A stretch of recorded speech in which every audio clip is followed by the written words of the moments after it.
درود یہ جناب زہرا بلند تر صلوات اللہم صلی علی محمد وآلِ محمد. نعرہ تکبیر اللہ اکبر.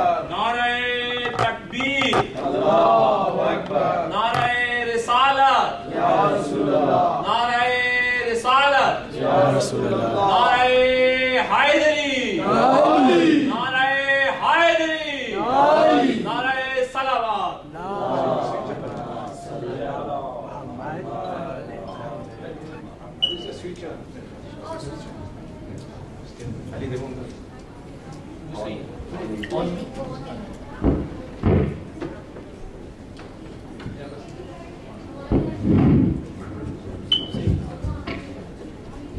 محمد وعلى محمد صلوات. اللهم صل على محمد وعلى محمد. بانی مجلس کے گھرانے کے شہداء و مرحومین کی رضا کے لیے تمام حاضرین کے مرحومین کی رضا کے لیے مومنین و مومنات اور بالخصوص جو تازہ خبر آئی کہ ہمارے بھائی احمد صاحب کے والد انتقال ہوا، ان جبھی مرحومین کو شہداء کو ذہن میں رکھتے ہوئے التماس سورہ فاتحہ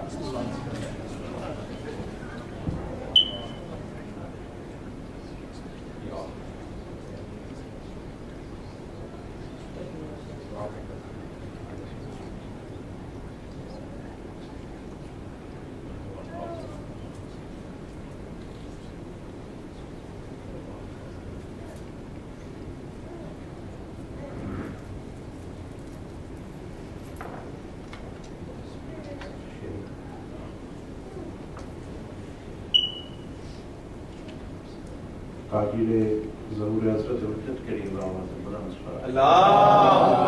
صلی علی محمد وآلِ محمد.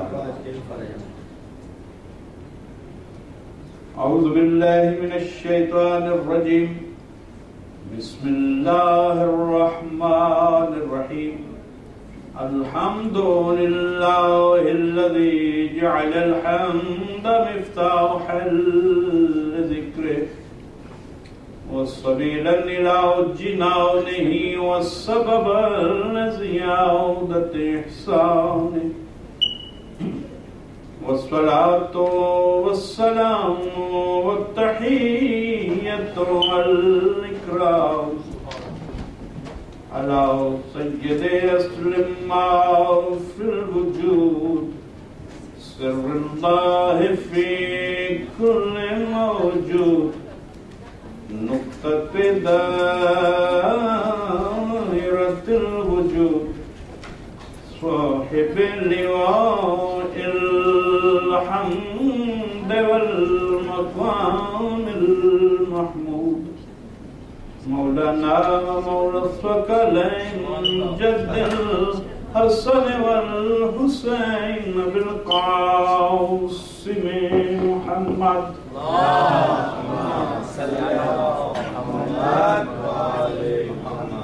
وأهل بيته الطيبين الطاهرين الصادقين المظلومين الذين أذهب الله عنهم الرجس وطهرهم تطهيرا. اللهم صل على محمد وآل محمد.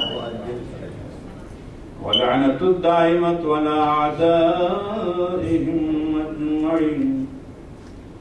أما بعد فقد قال الله تبارك وتعالى في كتابه المبين بسم الله الرحمن الرحيم. وإذ تأذن ربكم لئن شكرتم لأزيدنكم ولئن كفرتم إن عذابي لشديد. صلوات اللهم صل على محمد وآل محمد. عشرہ سجادیہ کے سلسلہ میں یہ تیسری گفتگو ہے اور میری اس عشرہ کی حاضری میں غالباً آخری گفتگو جو حق کے بیان فضائل و مسائل ہوتا ہے وہ بیان بھی نہیں ہو پاتا، کیونکہ ہمارا بیان بھی محدود اور ہماری سماعتیں بھی محدود۔ اللہ نے قرآن حکیم میں ارشاد فرمایا، سورہ ابراہیم کی 7ویں آیت ہے کہ تمہارا پروردگار اس بات کو جتا چکا ہے، جتلا چکا ہے۔ وَإِذْ تَأَذَّنَ رَبُّكُمْ، اس چیز کو جو کہنے جا رہا ہے اس چیز کو جتلا چکا ہے۔ ترجمے سے پہلے یہ جتلانے کا ترجمہ کیوں کیا گیا کہ وہ چیز جو مثالوں سے بارہا سمجھائی جا چکی ہے، پروردگار جتلا چکا ہے۔ لَإِن شَكَرْتُمْ لَأَزِيدَنَّكُمْ، کہ اگر تم شکر گزار رہو گے تو نعمت میں، انعام میں اضافہ کر دیا جائے گا۔ لَإِن شَكَرْتُمْ لَأَزِيدَنَّكُمْ وَلَئِن كَفَرْتُمْ، وَلَئِن كَفَرْتُمْ، اور اگر تم کفران نعمت کرو گے، اِنَّ عَذَابِي لَشَدِيدٌ، تو پھر تیار رہو، میرا عذاب بہت شدید ہے۔ اللہ نے قرآن حکیم میں یہ لفظ کفر جس طرح ایمان کے متضاد میں استعمال کیا، یعنی ایمان کا متضاد کیا ہے، اپوزٹ ورڈ کیا ہے، کفر، اسی طرح اللہ نے قرآن میں شکر کے متضاد میں بھی لفظ کفر ہی قرآن، یعنی اقرار نعمت اس کا نام ہے شکر، اقرار نعمت یہ ہے شکر، اور انکار نعمت اس کا نام ہے کفران۔ کفران نعمت اسے اللہ کفر میں شمار کرتا ہے۔ اللہ چاہتا ہے کہ بندے نعمت کی معرفت حاصل کریں اور اس کے جواب میں شاکر ہو، نعمت کو پہچانے اور شکر ادا کریں۔ صلوات پر محمد،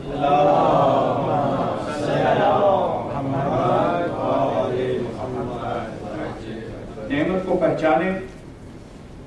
ہمارے بھائی آئے ہیں، دل دکھا ہوا ہے، والد کی وفات یقیناً سایہ آل محمد ان کا انجام ہے، قربت آل محمد کا انجام ہے، اور یہ لمحے جو وہ فرش عزا پہ گزارنے آئے ہیں، اللہ جانے اس کا کتنا ثواب مرحوم کی روح تک جا رہا ہے، اور ہم کبھی بھی نہ اپنے غم میں حسین سے کٹتے ہیں نہ اپنی خوشی میں کٹ سکتے۔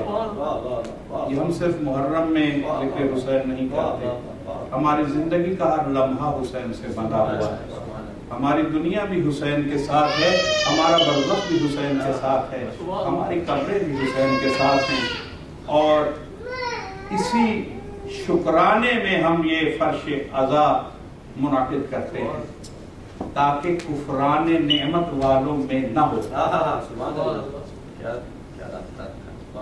پروردگار چاہتا ہے کہ نعمت کو پہچانا، بہت پسند ہے اسے شکریہ ادا کرنا، بہت پسند ہے اسے شکریہ ادا کرنا، اور اسی لیے اس نے ارشاد فرمایا ثم لَتُسْأَلُنَّ يَوْمَئِذٍ عَنِ النَّعِيمِ، سورہ تکاثر کی آیت کہ آخرت کے دن تم سے نعمت کے بارے میں سوال کیا جائے گا۔ یعنی اگر تم نے نعمت کو پہچانا تھا تو تم شکر گزار ہوتے، اور جو شاکر نہیں ہے گویا اس نے نہ نعمت کو پہچانا نہ حق شکریہ ادا کیا، وہ کفران کرنے والوں میں سے ہو گیا، اور جس نے پہچان لیا نعمت کو وہ شکرانہ ادا کرنے والوں میں سے ہو گیا۔ اللہ نے فرمایا کہ آخرت کے دن سوال ہوگا، لوگوں نے اس آیت کی تفسیر میں سوالات کیے حضرت امام جعفر صادق علیہ السلام۔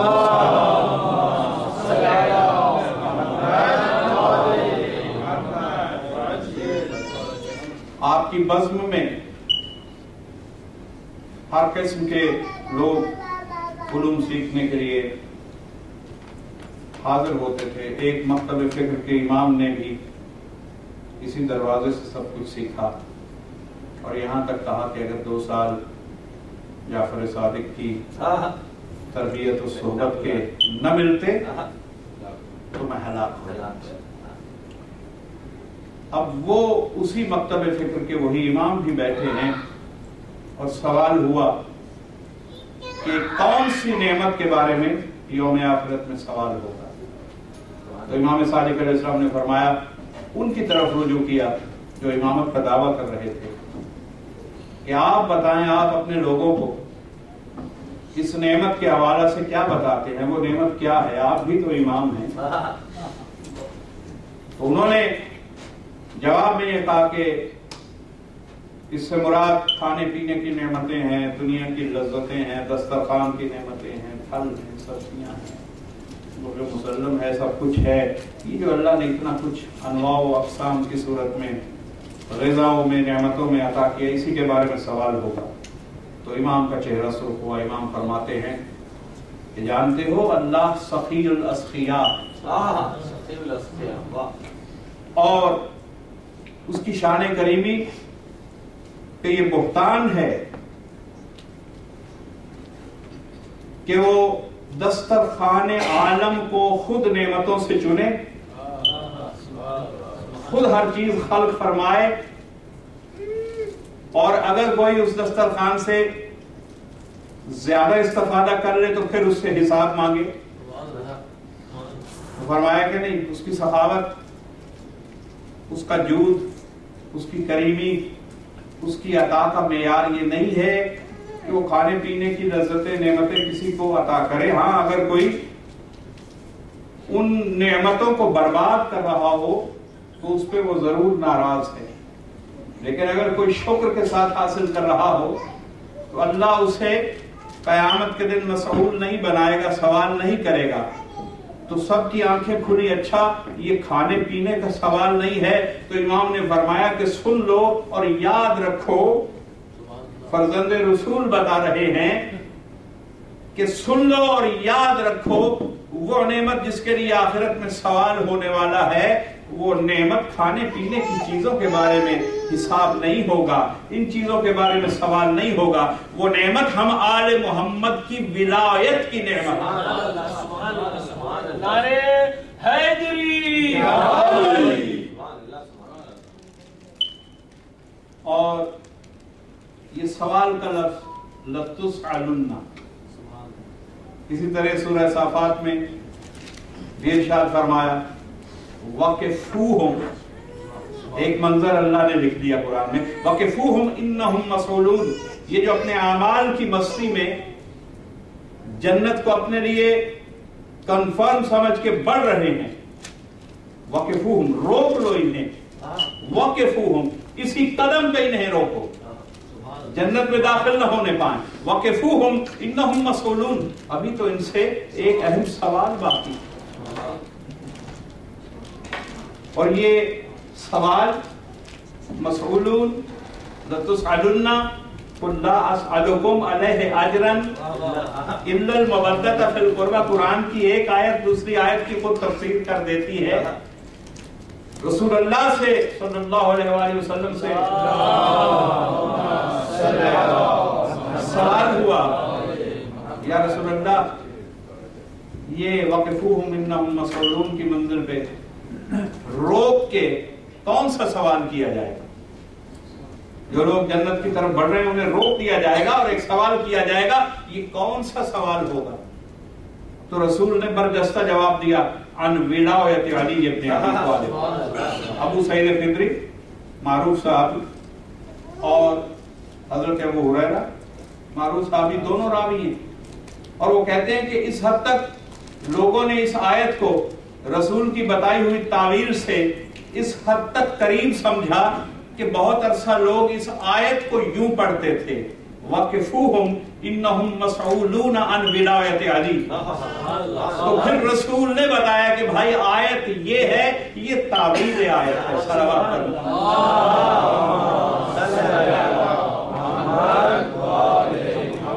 جو سب سے اہم سوال ہونے والا ہے وہ ولایت پہ سوال ہے، محمد و آل محمد کی معرفت پہ سوال ہے، اجر رسالت پہ سوال ہے. اور حضور یہ جو ہم نماز پڑھتے ہیں، کیونکہ ہم گفتگو کر رہے ہیں کہ اللہ شکرانے کو پسند کرتا ہے. لَئِن شَكَرْتُمْ لَأَزِيدَنَّكُمْ، تم شکریہ ادا کرو میں اضافہ کرتا چلا جاؤں گا، میں نعمت کو بڑھا دوں گا، یہاں بھی وہاں بھی. اچھا کیسے ادا کریں؟ یہ ہم نماز جو پڑھتے ہیں، یہ جو ہم فرش اعضاء بچھاتے ہیں، یہ جو ذکر و فکر کی مجالس اور محافل منعقد کرتے ہیں، یہ جو زیارات پڑھتے ہیں، زیارات پہ جاتے ہیں، یہ جو ہدیہ عقیدت آنکھوں سے پیش کرتے ہیں، جو ماتم کی صورت میں پیش کرتے ہیں، یہ سارے اعمال انداز ہیں شکریہ ادا کرنے کے. ایک مہربان کا شکریہ، ایک نعمت عطا کرنے والے کا شکریہ. مختلف انداز ہیں یہ.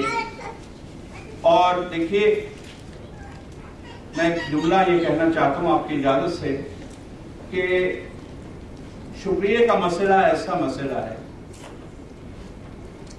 کہ اگر ہمیں کوئی آیت اور کوئی حدیث نہ بھی ملے،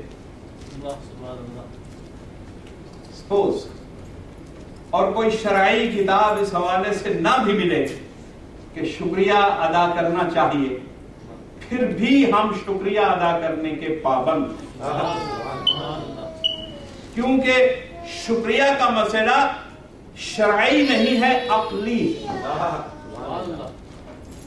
ہمیں قرآن حکیم میں کوئی آیت نہ ملے بالفرض کہ جس میں حکم ہو کہ نماز پڑھو، پھر بھی ہمیں نماز پڑھنی چاہیے، پھر بھی ہم پابند ہیں کہ نماز پڑھیں. اس لیے کہ اگر صاحب ہوش ہیں اور جانتے ہیں کہ کوئی منعم مسلسل نعمتیں عطا کر رہا ہے، ایک قطرہ ذلیل کو ایک باوقار وجود کی صورت تک لے آیا ہے، احسن تقویم بنا دیا ہے، اور اس کی زندگی کو صلاحیتوں سے بھر دیا ہے، نعمتوں سے بھر دیا ہے، اور ناقدری سے قدر کی طرف لے کر آیا ہے، تو وہ انسان جو اس چیز کا ہوش رکھتا ہے، اس چیز کا تعین رکھتا ہے، اس پہ واجب ہو جاتا ہے کہ اسے پہچانے جو یہ نعمتیں عطا کر رہا ہے، اور پھر اس کی بارگاہ میں نماز ادا کرے، اس کی بارگاہ میں شاکر ہو جائے. اور کسی کا شکریہ حضور ادا بھی وہی کر سکتا ہے، کسی کا بھی شکریہ کون ادا کر سکتا ہے؟ جو یہ جانتا ہو کہ میرے مہربان کو پسند کیا ہے. یعنی جب آپ تحفہ لے کر جائیں شکریہ کی صورت میں کیا چیز پیش کریں، اس سے پہلے جاننا ضروری ہے کہ صاحب کی پسند کیا ہے.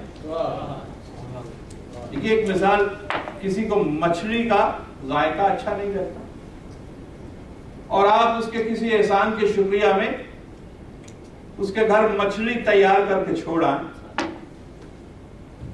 تو وہ کیا کہیں گے؟ وہ کہیں گے کہ صاحب تم لے تو آئے، لیکن کیا ہی بہتر ہوتا اگر تمہیں ہماری پسند اور ناپسند کا پہلے سے علم ہوتا تو تمہارا لایا ہوا تحفہ رائے گا نہ جاتا، ہم اس سے استفادہ بھی کر سکتے.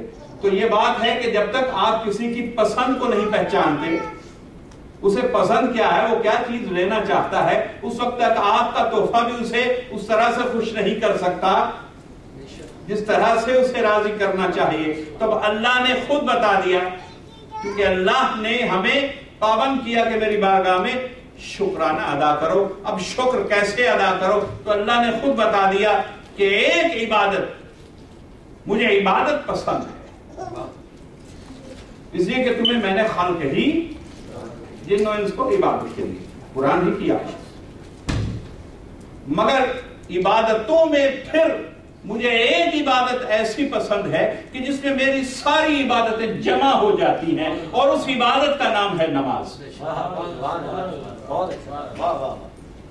یہ ایک ایسی عبادت ہے کہ ساری عبادتیں جتنے فروعات دین ہیں، دیکھیے روزہ اسی نماز میں ہے، جہاد اسی، قربانی اسی نماز میں ہے، زکوٰۃ و خمس 10 منٹ اس بات کو سمجھانے میں بھی لوں گا، وہ بسا اوقات توقع ہوتی ہے کہ آپ خود پہنچ رہے ہیں، لیکن میرا فریضہ ہے کہ بچوں تک بھی بات پہنچ جائے کہ نماز میں روزہ کیسے، نماز میں زکوٰۃ کیسے، خمس کیسے، جہاد بھی اسی نماز میں ہے، تولا بھی اسی نماز میں ہے، تبرہ بھی اسی نماز میں ہے، امر بھی اسی نماز میں ہے، نہیں بھی اسی نماز میں ہے، اور نماز خود تو ہے ہی نماز۔ تو جتنے فروعات دین ہیں وہ اسی نماز میں ہے، اس لیے اللہ کو یہ نماز پسند ہے۔ کیوں کہا جاتا ہے، حضور کی حدیث ہے کہ اگر کسی کی نماز قبول تو سارے اعمال قبول، وَإِن رُدَّتْ رُدَّ مَا سِوَاهَا، اور اگر یہ نماز رد ہو گئی تو اس شخص کے سارے اعمال رد ہو جائیں گے۔ بھئی کیوں؟ پتہ چلا کہ نماز ہی کے اندر سارے فروعات، انسان کا سارا کردار، اس کا تمام اعمال کا سلسلہ، اس کے اعمال کا خلاصہ اسی نماز میں موجود ہے۔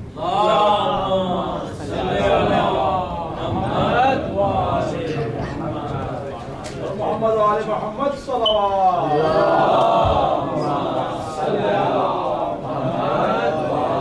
شان نماز کا بھی ایک فلسفہ ہے، اور لطف ادائیگی کا وہی حاصل کر سکتا ہے، جیسے قرآن کا لطف اسی کو حاصل ہوتا ہے جو ترجمے کو سمجھ رہا ہو، جو سیاق و سباق کو، تفسیر کو سمجھ رہا ہو۔ یہ آیت کیوں آئی، کن کن مطالب پہ آئی، کیا کیا مقاصد، میری ذمہ داریاں کیا بنتی ہیں اس آیت کے حوالے سے، معاشرے کی ذمہ داریاں کیا بنتی ہیں اس آیت کے حوالے سے۔ قرآن کا لطف وہی اٹھا سکتا ہے جو مفہوم پہ نگاہ رکھے۔ ترجمہ مفہوم کا کل نہیں ہوتا، مفہوم کے لیے تفسیر بھی معلوم ہونی چاہیے، تعویل بھی معلوم ہونی چاہیے، ترجمہ بنیادی منزل ہے۔ تو جیسے قرآن سمجھ میں نہیں آتا، قرآن فائدہ نہیں پہنچا سکتا جب تک اس کا مفہوم ذہنوں میں جاگزین نہ ہو جائے، اسی طرح نماز میں بھی ضروری ہے کہ جب ہم نماز کا کوئی رکن ادا کر رہے ہوں تو ہمیں محسوس ہو رہا ہو، ہم معلوم رکھتے ہوں کہ میرے اس عمل سے مقصد کیا ہے۔ جب ہم نے تکبیرۃ الاحرام کہا، تکبیر کہی، تو کیا کیا، دونوں ہاتھ بلند کیے، کانوں تک لے آئے، جب ساکن ہو گئے اللہ اکبر۔ اور یہ اکثر غلطی ہوتی ہے کہ لوگ ہاتھ حرکت میں ہیں، اللہ اکبر، یہ ممنوع، جب تک ہاتھ رک نہ جائے کانوں اور ساکن نہ ہو جائے اس وقت تک تکبیرۃ الاحرام کے جملے ادا نہ کرے، اس وقت تک اللہ اکبر نہ کہیں، حرکت میں نہیں، ساکت ایسی۔ تکبیرۃ الاحرام کے آداب، مقاصد کیا ہے، فلسفہ کیا ہے، آپ نے پوری دنیا سے ہاتھ اٹھا لیے اور اپنے آپ کو خالص کر کے پیش کر دیا اللہ کے لیے، گویا جتنے تکبر تھے انہیں ذبح کر دیا گیا تکبیر سے۔ اب میرے پاس کوئی تکبر نہیں بچا، اور کوئی اگر تکبر سمیت کھڑا ہو گیا تو نہ اس کا تکبیر پڑھنا کسی معانی میں، نہ اس کا نماز میں حاضر ہونا کسی معانی میں۔ اللہ نے آغاز کروایا کہ سوچو اور سمجھ کے تکبیر ادا کرو، سارے تکبر ترک کر دو، ساری محبتیں ترک کر دو، سارے رشتے ترک کر دو، کوئی رشتہ حارج نہ ہو جائے، کوئی محبت حائل نہ ہو جائے، اولاد حائل نہ ہو جائے، کوئی آرزو، کوئی ضروری کام حائل نہ ہو جائے، اس طرح سے تکبیر کہو، میرے لیے خالص، تم میرے بندے، میں تمہارا معبود، بس ہم دو ہیں، یہ تصور آ جائے کہ بس میں ہوں اور وہ ہے، یہ تصور ہے تکبیر میں۔ اور کہا کیا، پیغام کیا دیا، کوئی رشتہ حائل نہ ہو، کوئی محبت حائل نہ ہو۔ اور یہ کہا کس نے، سمجھایا کس نے، پیغمبر آخر الزمان صلی اللہ علیہ وآلہ وسلم، پوری انسانیت۔ تو جس نے سمجھایا، اب اگر اسی کی نماز میں جب وہ حالت سجدہ میں ہو، جس نے سمجھایا کہ نماز کے آداب ہیں کیا ہیں، ہر رشتے سے اپنے آپ کو کاٹ لو، اور اگر کوئی رشتہ نماز میں آ کے حائل ہو جائے، اولاد حائل ہو جائے، کوئی اور کام آ کے حائل ہو جائے، کوئی غرض حائل ہو جائے تو نماز باطل۔ اب جس نے یہ پوری انسانیت کو سمجھایا، اسی کی نماز میں اگر ایک دن پشت پہ حسین آ جائے تو اب کوئی خبردار یہ نہ سمجھے کہ جو رشتوں کو حائل نہ کرنے کی تعلیم دے رہا تھا، آج اسی نے ایک رشتے کی طرف رجوع کر لیا۔ اور کیا کیا رسول نے؟ لوگ سمجھتے ہیں کہ یہاں سے یہ نتیجہ نکلنا چاہیے کہ جب حسین آ گئے تو عزاداری کرنے والا بعض اوقات غلط مقصد یہ لیتا ہے کہ نماز کو پیچھے کر دو اور ذکر حسین کو آگے کرو۔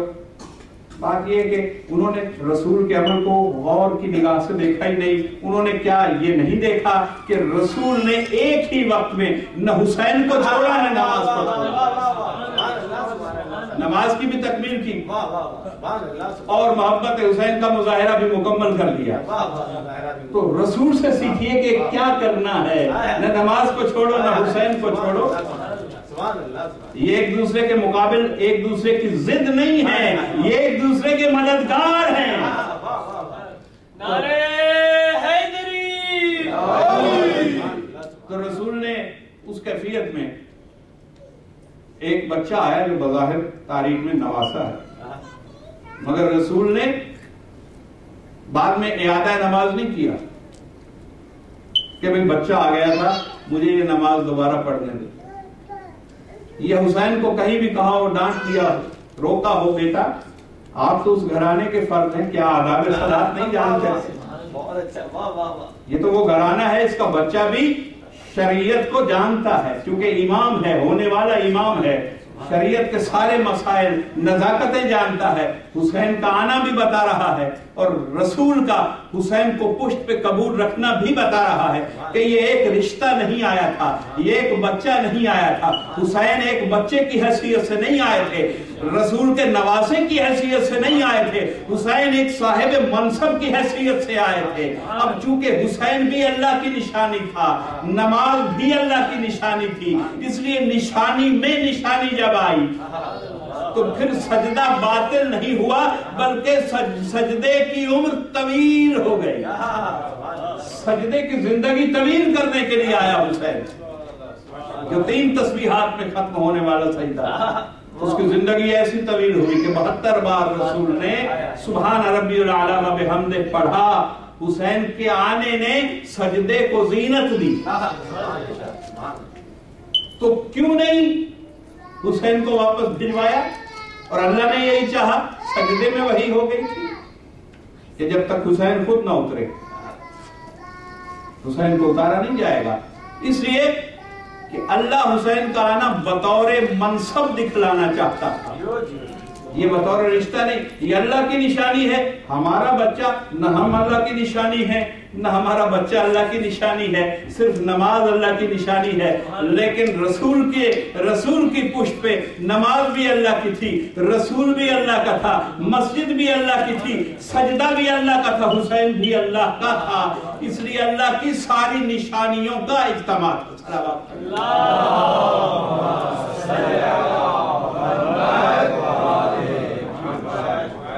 تو تکبیرۃ الاحرام میں ہم نے بتایا کہ ہم ہر رشتے سے کٹ کے بارگاہ میں حاضر، رکوع میں گئے، سلسلی گزر رہا ہوں۔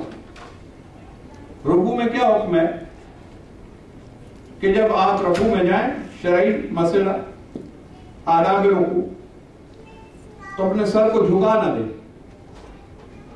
سر کو بلند رکھیں اپنی پشت کے برابر، یہ حکم ہے رکوع کے لیے۔ کیوں؟ کیونکہ یہی انداز ہے جب کسی کو قربانی کے لیے سر پیش کیا جاتا ہے۔ تو رکوع میں اللہ نے قربانی کا تصور کہ انسان اپنی گردن پیش کر رہا، یہ بارگاہ تیری بارگاہ میں یہ گردن، یہ محبتیں، یہ رشتے پیش کر رہا۔ تو پتہ چلا کہ اسی نماز میں جہاد بھی آ گیا، قربانی بھی آ گیا۔ جہاد ہے تو قربانی ہے نا۔ تو نماز میں رکوع نے ایک فلسفہ بتایا کہ اسی میں جہاد ہے، اسی میں قربانی ہے۔ نماز میں آپ کچھ نہیں کھا پی رہے،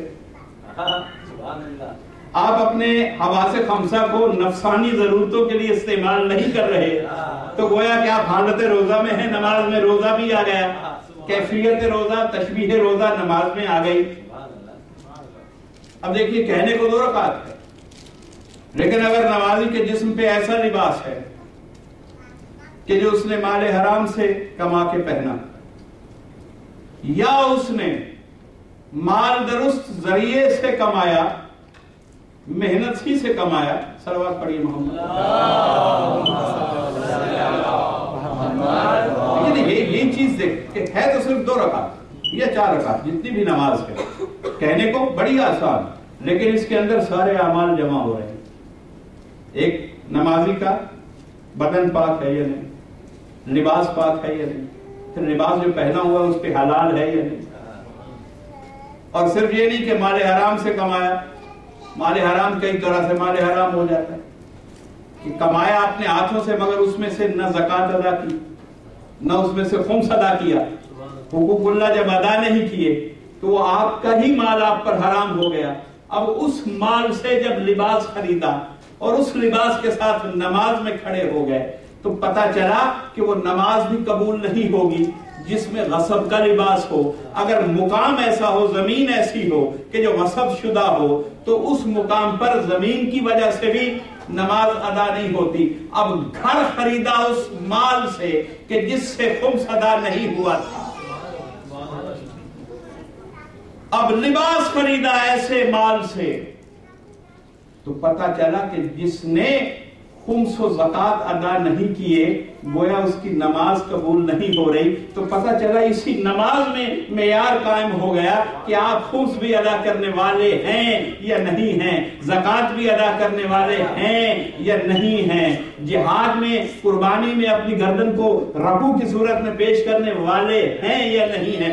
ساری کیفیتیں آ گئی اسی نماز میں پہچان ہو گئی۔ اسی میں جب آپ نے کہا صراط الذین انعمت علیہم، آپ نے اعلان تولا کر دیا، غیر المغضوب علیہم ولا الضالین آپ نے اعلان تبرہ کر دیا، امر بھی پورا ہو گیا، نہیں بھی پوری ہو گئی، تو پتہ چلا ایک نماز میں تمام فروعات دین کا نچوڑ اللہ نے رکھ دیا۔ اب یہ نمازی کی ذمہ داری ہے کہ دیکھے کہ میں سارے فروعات دین اس نماز میں پورے کر رہا ہوں یا نہیں۔ صلوات پڑھیے۔ اسی لیے پیغمبر نے فرمایا صلاۃ قرۃ عینی، یہ میری آنکھوں کی ٹھنڈک ہے۔ اہمیت، سجدے میں گئے اور سجدے 2 رکھے، رکوع 1 رکھا۔ قربانی زندگی ایک رکعت میں، زندگی ایک ہی بار دی جاتی، رکوع 1 رکھا۔ سجدے کا فلسفہ کیا؟ ایک بار خاک پہ سر رکھا، اٹھے، کچھ دیر بیٹھے، پھر دوسرے سجدے میں گئے، اور اللہ نے قرآن حکیم میں ایک اور مقام پہ ایک آیت رکھی، اس کے اندر اس کا فلسفہ، منہا خلقناکم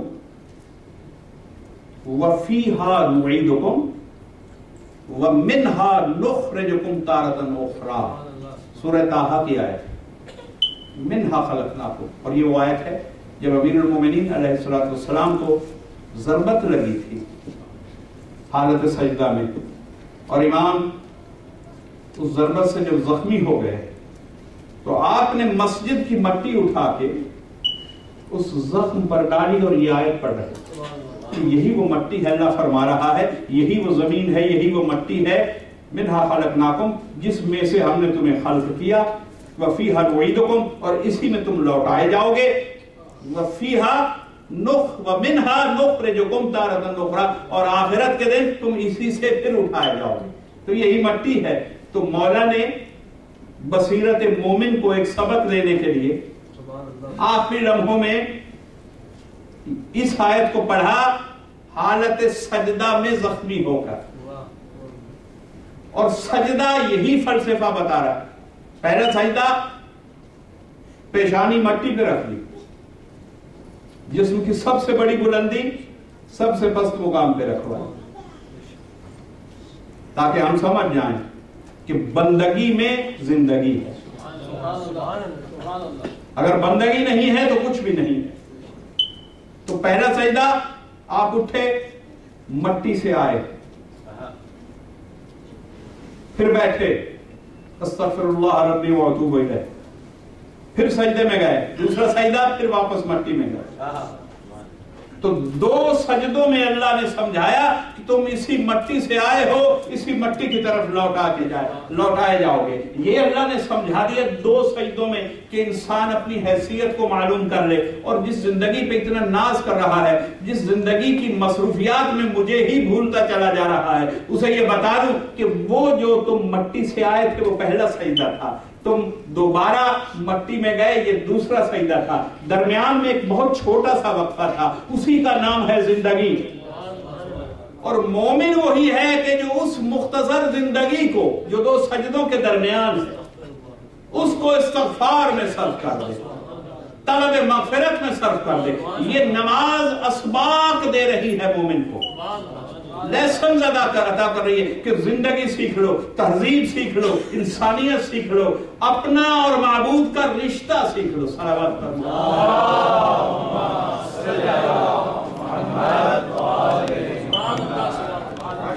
اور جس نے یہ ساری باتیں سمجھ کے نماز پڑھ لی, پھر اس کا یہ شکوہ ختم ہو جائے گا کہ مولانا یہ بتائیے نماز میں خیال ادھر ادھر جاتا.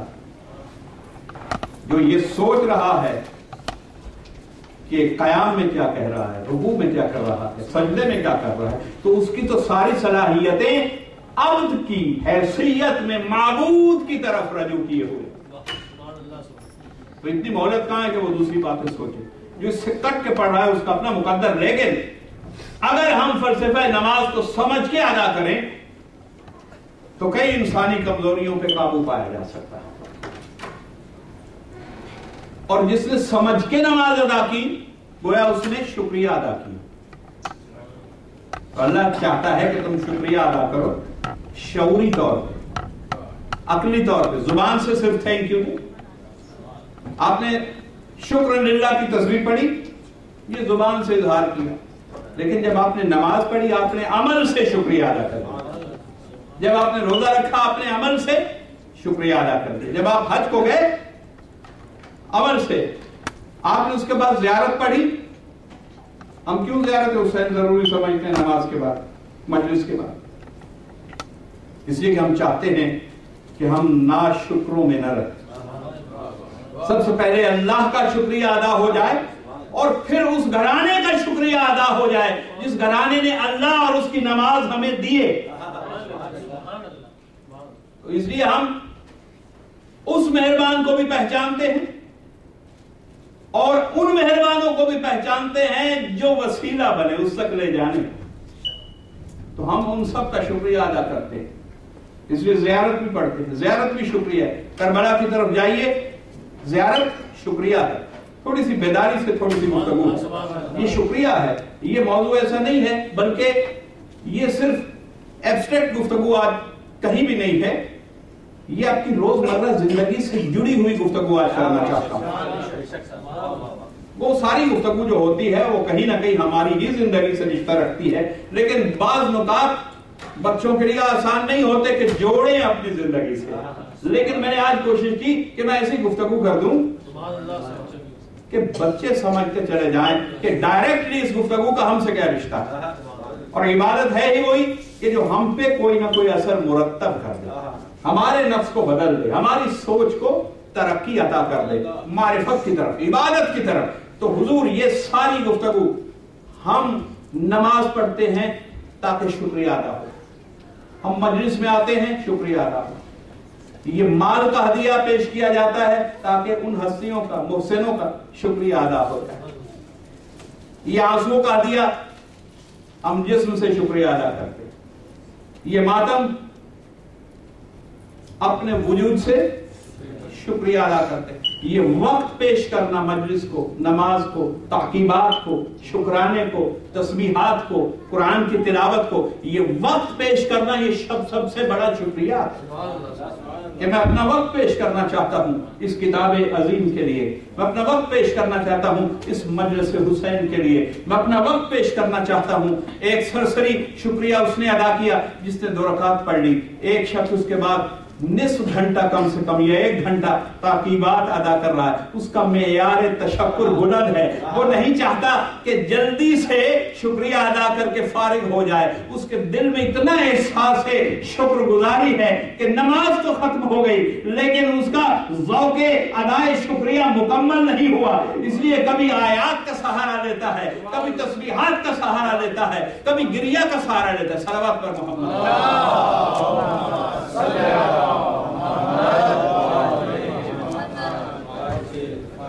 تو جس کی عبادت طویل اس کا شکریہ اتنا بلند دوسرے سے،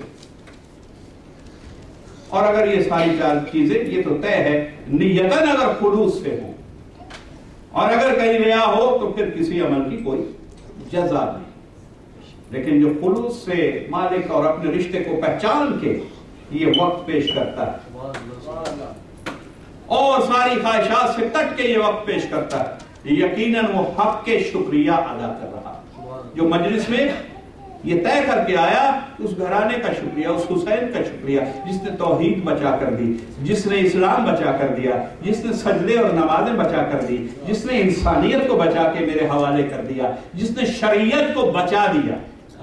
میں اس حسین کا شکریہ ادا کروں زیارت کے ذریعے، زیارت پڑھوں، معصومین کا حکم ہے زیارت پڑھو کثرت سے، اور یہ زیارتیں علماء نے مرتب نہیں کی، راویوں نے نہیں بنائی، یہ معصوم نے اپنی زبان سے عطا کی۔ دیکھیں سید الشہداء کی زیارتیں، زیارت وارثہ امام صادق علیہ السلام کی عطا کردہ ہے، زیارت عاشورہ امام صادق علیہ السلام کی عطا کردہ ہے۔ کوئی ایک جملہ بھی ایسا نہیں کہ جو کسی عالم یا کسی محقق کی مرضی سے داخل ہوا ہو، یہ صرف امام معصوم کا کلام ہے جس کو منوان، اور یہ امام نے صرف رشتے کی عقیدت میں یہ جملے نہیں ادا کیے اپنے جد کے لیے، یہ امام ایسا نہیں، اتفاق نہیں ہے کہ کھڑے ہوئے اور جذبہ بلند ہو گیا تو جو زبان سے نکل گیا۔ وہ امام کون ہے کہ جو الہام کے ذریعہ مشیت الہیہ کو جانتا ہے، اللہ کیا چاہتا ہے وہی جملے اس زبان سے ادا ہوتے ہیں، کیونکہ یہ نائب رسول ہے، نہ رسول بغیر وہی نطق کرتا ہے، نہ امام میں معیار مشیت سے ہٹ کے کوئی نطق کرتا۔ تو امام نے جو کچھ کہا، مشیت نے اجازت دی، اذن دیا، تو امام نے وہ جملے عطا کی۔ اس لیے میں عرض کروں کہ حسین علیہ السلام کی ائمہ معصومین کی معرفت کہاں سے حاصل کریں؟ کیا صرف علماء کی تقریروں سے؟ آج کل کے زمانے میں ایک کا عقیدہ دوسرے سے نہیں ملتا، تو مومن کدھر جائے؟ کسی کی فکر کہیں تک پہنچی، کوئی پیچھے رہ گیا، کوئی بہت آگے چلا گیا، تو محسوس ہوتا ہے کہ تفاوت ہے، پرابلمز ہیں۔ ایک عام انسان، ایک عام مومن آل محمد کی معرفت میں کون سا عقیدہ رکھے، تو قیامت تک کے لیے معصوم نے ایک ایسا مواد چھوڑ دیا۔ تمہیں ضرورت نہیں ہے کہ تم محتاج رہ جاؤ تقریروں کے، خطابوں کے، تم محتاج رہ جاؤ صرف کتابوں کے۔ فرمایا کہ ہماری معرفت حاصل کرنی، اگر حسین کی معرفت حاصل کرنی ہے تو جاؤ پڑھو زیارت عاشورہ۔ اس زیارت میں ہم نے کیا کہا ہے؟ با معانی پڑھو، با مفہوم پڑھو، کیا کہا جا رہا ہے، حسین کیا ہے۔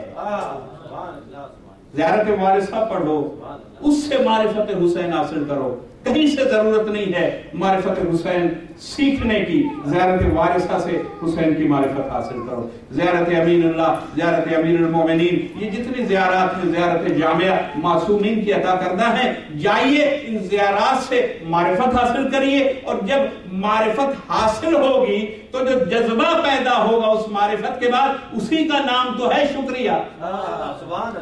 تو یہ جو زیارت ہے یہ شکریہ کی ادائیگی کے لیے۔ معصوم نے فرمایا کہ دیکھو، سال میں کم سے کم ایک بار قبر حسین کی زیارت ضرور کرنا، تاکید ہے۔ مگر اگر صحت نہ ہو، کسی کے پاس مال نہ ہو، تو حسین صرف صاحبان ثروت کے نہیں ہیں۔ کسی کے پاس اتنا رزق نہ ہو، اتنا مال نہ ہو، اتنی صحت نہ ہو، معاملات اجازت نہ دے رہے ہوں، مجبوریاں اس طرح کی ہو کہ وہاں نہ پہنچ پائے، تو معصوم نے کہا گھبراؤ نہیں، اگر مال رکھتے ہو تو فضیلت ہے کہ وہاں پہنچو، اور اگر استطاعت میں کہیں کمی ہے تو جس مقام پر کھڑے ہو وہی 2 رکعت نماز پڑھو اور رخ کر کے زیارت نامہ پڑھ لو، کربلا کا رخ کرو، تو تمہاری زیارت عین مقبول ہوگی، تمہاری معرفت شکریہ کے معیار پہ تسلیم کی جائے گی۔ اور وہ فرشتہ، حضور تھوڑی سی تازہ توجہ چاہیے، وہ فرشتہ جس کا نام تھا فطرت، جو حسین کے جھولے کے لمس کے بعد شفا یاب ہوا تھا۔ آج کل بہت سے لوگ اس کے خلاف گفتگو کرتے ہیں کہ یہ کہانی ہے، نہیں یہ کہانی نہیں ہے، میں بتاتا ہوں، میں آپ کو آج اس کی اسناد بتا رہا ہوں، اگر یہ کہانی ہے تو پھر ان کتابوں میں جو کچھ ہے اسے سب کہانی کہتے ہیں۔ ہمارے مذہب کے سرتاج علماء سید ہاشم بہرانی مدینۃ المعاجز میں اس واقعہ کو نقل کرتے ہیں۔ مستند ذمہ دار علماء شیخ مفید علیہ الرحمہ، انہوں نے امالی شیخ مفید میں فطرس کا واقعہ لکھا، تو سند رکھتے تھے تو بیان کیا۔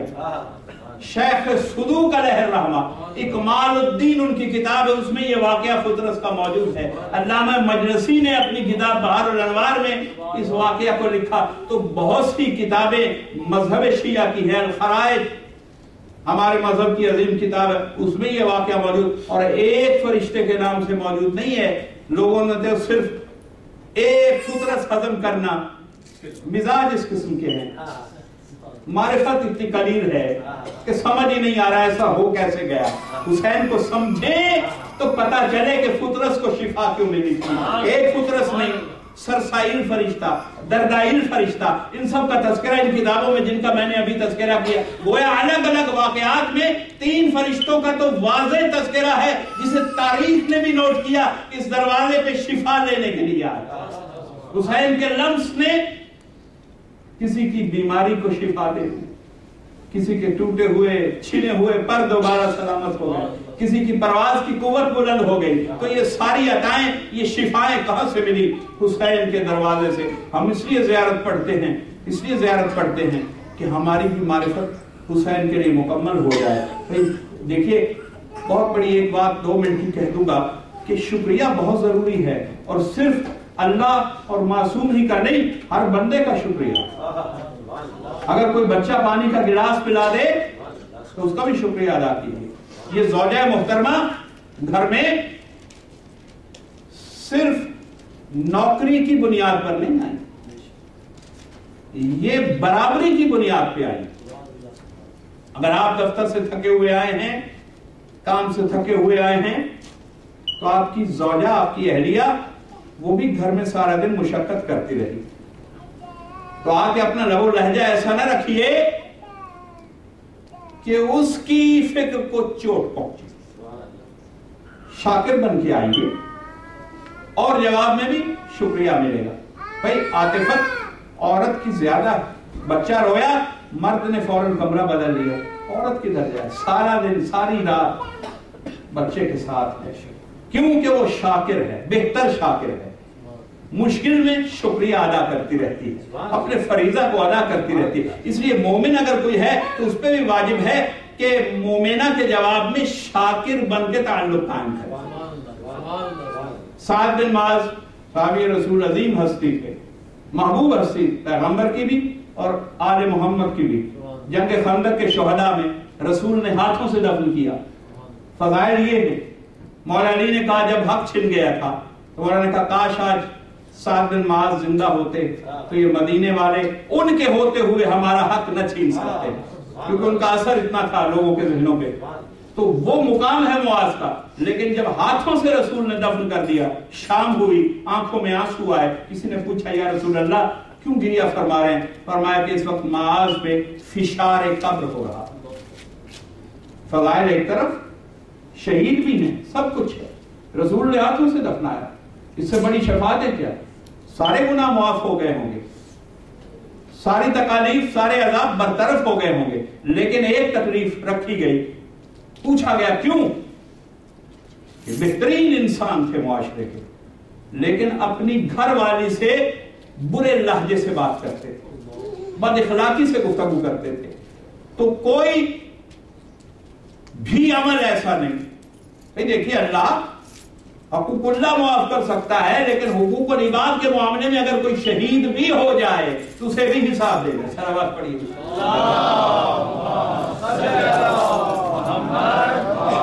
ہمارے روزمرہ کی زندگی کا ایشو ہے، اس لیے میں نے چاہا کہ ہم شکریہ کو پہچانے کہ کہاں کہاں ہم شاکر ہیں، کہاں کہاں نہیں ہیں۔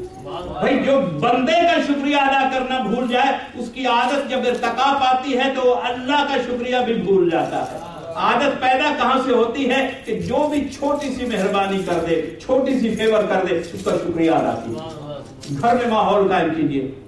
آیت اللہ خمینی جیسی ہستیاں ایک دن برتن دھو رہے ہیں، گھر کی بیٹی بہو بھاگ کے گئی، قبلہ ہمارا کام ہے، نہیں آج علماء آئے تھے، میری وجہ سے آئے تھے، آج کام بڑھ گیا۔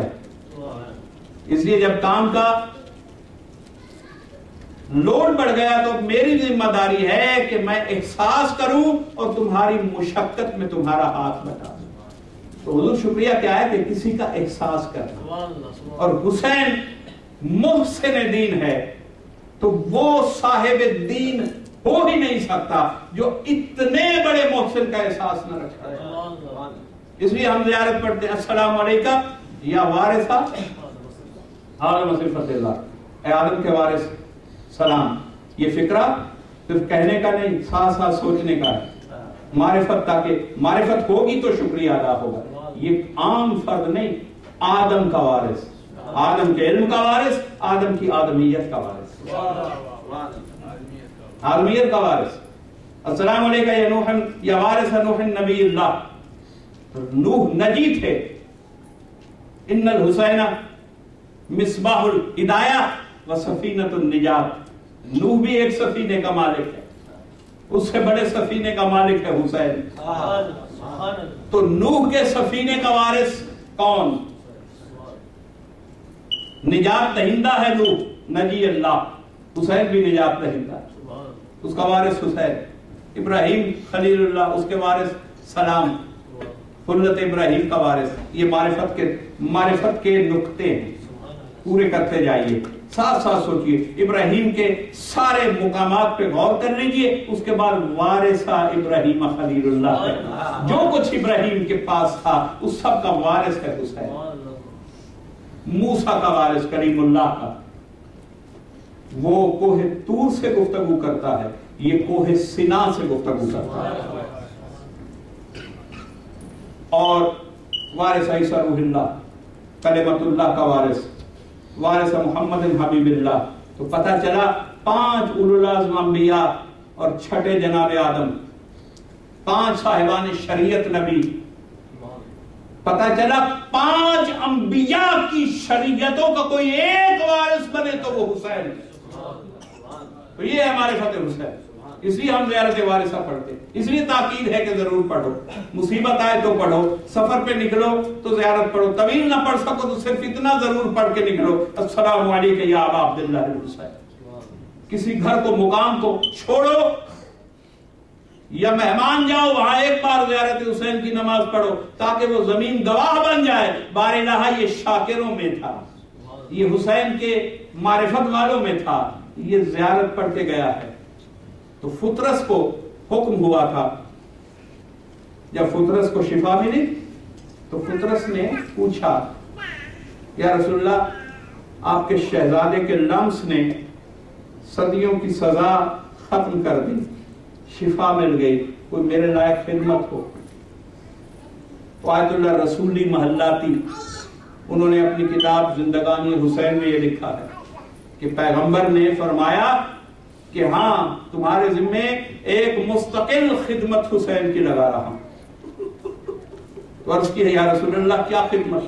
کہا دیکھو سنو، آج کے بعد زمانے میں قیامت تک جہاں سے بھی کوئی محب السلام علیکہ یا ابا عبداللہ الحسین کہے، اے فطرس تمہاری ذمہ داری، میں زمانے کا رسول لگا رہا ہوں کہ تم وہ سلام حسین تک پہنچاتے رہو۔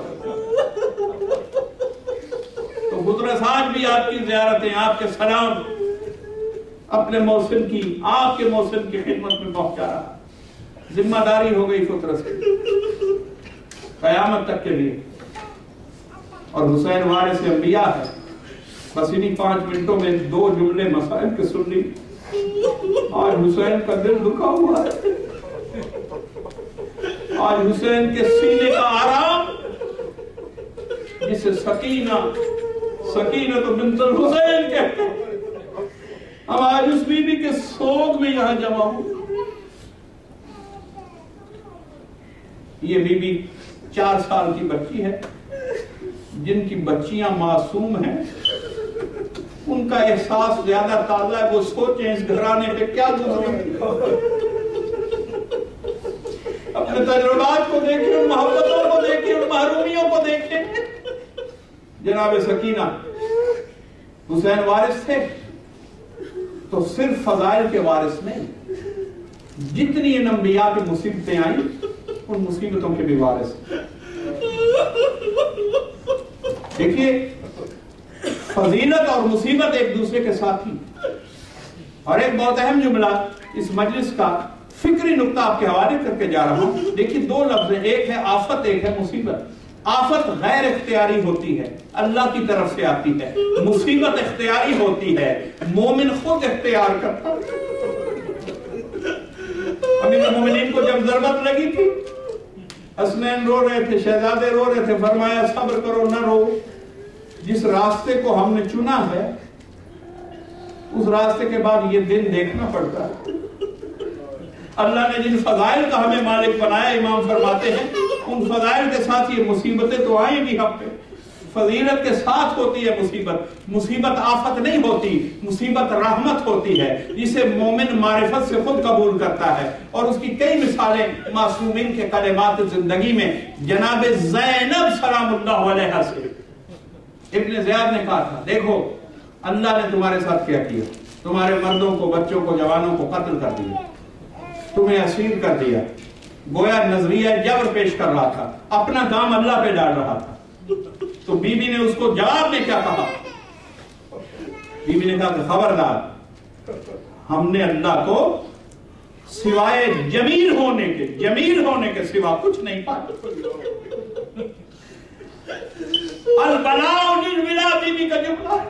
بی بی کہتی تو کیا سمجھ رہے کہ یہ جو بلائی ہے، یہ آفت ہے؟ نہیں، یہ مصیبت ہے، یہ ہم نے خود قبول کی ہے، اور اس لیے قبول کی ہے۔ البلاء للولا، یہ بلا اسی پہ آتی ہے جس سے محبت ہوتی ہے، جس پہ اعتماد ہوتا ہے کہ یہ میرے راستے کی مشکلیں برداشت کر سکتا ہے، یہ میری ذات کی معرفت کو مکمل کر سکتا ہے صبر سے، ابتلا کے شکرانے سے۔ یہ وہی حق رکھتا ہے کہ اسی کو امتحان میں رکھا جائے۔ وَإِذِ ابْتَلَىٰ إِبْرَاهِيمَ رَبُّهُ بِكَلِمَاتٍ، قرآن نے بھی کہا ابراہیم کے جب مراتب بلند کیے تو ساتھ ابتلا کو رکھا۔ تو حسین انبیاء کی مصیبتوں کا بھی وارث تھا، حسین فضائل کا بھی وارث تھا۔ بس عزادارو، وہ محبت تھی اس شہزادی سے، کہہ رہی تھی بابا یہ تمہیں قتل کرنا چاہتے؟ مقتل میں آئی تھی نا ایک بار شہزادی، بابا کوئی بات نہیں، میں بے بس ہوں، میں ان قاتلوں کے ہاتھ تو نہیں روک سکتی، لیکن بابا جس طرح ابو ذر کی بیٹی نے ابو ذر کی میت کو آگے سنبھالا تھا، بابا تو اکیلا اس مقتل میں، نہ بھیج مجھ سکینہ کو، میں تیری میت کو سنبھالوں گی۔ حسین نے تڑپ کے کہا تھا، حسین کہہ رہے تھے سکینہ تو نہیں جانتی میرا قاتل کتنا ظالم ہے، تجھے تماچوں سے اٹھائے گا۔ محبت کا وہ عالم بہت بڑا امتحان دیا تھا حسین نے اصغر کے بعد، سکینہ سے جدا ہونے کا مرحلہ، بہت مشکل مرحلہ تھا حسین کے لیے، سکینہ کے لیے۔ بابا بابا کہہ کے تمام کیفیت سفر میں بی بی تڑپتی تھی، بابا کا سر دیکھتی تھی، آنکھیں وہی رہتی تھی، نوکے نہیں رہتے، بابا کا سر خون میں لپٹا، خون میں غلطہ، کہتی تھی ایک بار یہ سر مجھے دے دو، میں اپنے بابا کے رخساروں کا خون صاف کرنا چاہتی ہوں۔ بابا بابا کر کے روتی تھی۔ شمر کے ایک سپاہی نے ایک سازش کی، بی بی گر نہیں گئی تھی سفر میں، گرائی گئی تھی۔ لگا یہ اگلے اونٹوں پہ شور کرتی، اس کا اونٹ، اس کا ناکا سب سے پیچھے قطار میں لے جاؤ۔ اور جب سب سے پیچھے رہ گیا، بیویاں پلٹ پلٹ کے دیکھتی، لیکن موقع پا کے ایک ظالم نے کوشش کر کے شہزادی کو ناکا سے گرا دیا۔ بی بی بابا بابا کہتی رہی، بابا میں گر گئی ہوں۔ حسین کا نیزہ جم گیا۔ والی السبتین کی روایت، نیزہ زمین میں گڑ گیا، سارا لشکر آیا، نیزہ ہلتا نہیں تھا۔ سید سجاد کی طرف کہا دیا نہ لائے، تیرے بابا کا نیزہ کیوں نہیں چلتا؟ 6 مقام ہے جہاں حسین نے کلام کیا نیزے سے، ایک مقام یہ ہے حسین نے کہا میرا بیٹا سجاد، ان ظالموں نے میری بیٹی کو گرا دیا، سکینہ گر گئی ہے۔ سننا تھا جناب زینب نے اپنے آپ کو اس سے گرایا۔ جناب سجاد ساتھ گئے، دیکھا صحرا میں ایک ٹیلے کی اوٹ میں ایک مخدرہ ہے، ایک بی بی ہے، کوئی خاتون ہے، اس شہزادی کو، سکینہ کو جھولی میں لے کر بیٹھی۔ سکینہ کو مدت کے بعد شفقت کی جھولی ملی تھی، بچی سو گئی تھی۔ جب زینب نے یہ عالم دیکھا، کہا اے بی بی تیرا ہم سے کیا رشتہ ہے، تو نے اتنا احسان کیا، میں تیری جنت کی ضامن ہوں۔ اس وقت نقاب اتارا، زینب نہیں پہچانا، میں فاطمہ ہوں، سفر میں تمہارے ساتھ آ رہی ہوں۔ سکینہ کا یہی کرتا اس کا کفن بن گیا تھا۔ سکینہ کا ایک جملہ کہہ رہا ہوں، حضور مجلس ختم ہو رہی ہے، آنسو کا ہدیہ وصول ہو جائے اس بارگاہ سے، حق کے حاضری مکمل ہو۔ سکینہ کا یہی کرتا جو شام غریبہ میں جڑا تھا، یہی بہت سیدھا کرتا، یہی میلا، یہی جلا ہوا کرتا۔ یزید نے کفن بھجوایا، سید سجاد نے کہا بابا کے قاتل کا احسان نہیں لے گی سکینہ، شہید اعظم کی بیٹی ہے، شہید ہے، اسی لباس میں دفن ہوگی۔ اسی کرتے میں بی بی دفن ہوئی۔ بس اس کرتے کی مصیبتوں میں ایک مصیبت سنتے جائیے، مجلس ختم ہو رہی، ایک تو وہ جلا ہوا کرتا، ایک ساری سفر کی صحبتیں، مقتل سے لے کر زندان تک سکینہ کا وہی کرتا، وہی کفن بنا۔ ایک مصیبت اضافی تھی اس کرتے میں کہ جب بی بی ایک بار شہزادی مل گئی اسی سفر میں اور ظالموں کی سازش ناکام ہو گئی، سکینہ کو قافلے سے مستقل جدا نہ کیا جا سکا، سب گھبراتے تھے سکینہ کے گریہ سے، سکینہ کے بابا بابا کہنے سے۔ یہ لشکر آج بھی گریہ سے کچھ قوموں کو خوف آتا ہے، کل اسی قوم کو سکینہ کے گریہ سے شکایت تھی، یہ کیوں روتی ہے؟ جب مارتے تھے تو بچی اور روتی تھی، رونے سے روکنے کے لیے تازیانے چڑھائے جاتے تھے، رونے میں اضافہ ہو جاتا تھا۔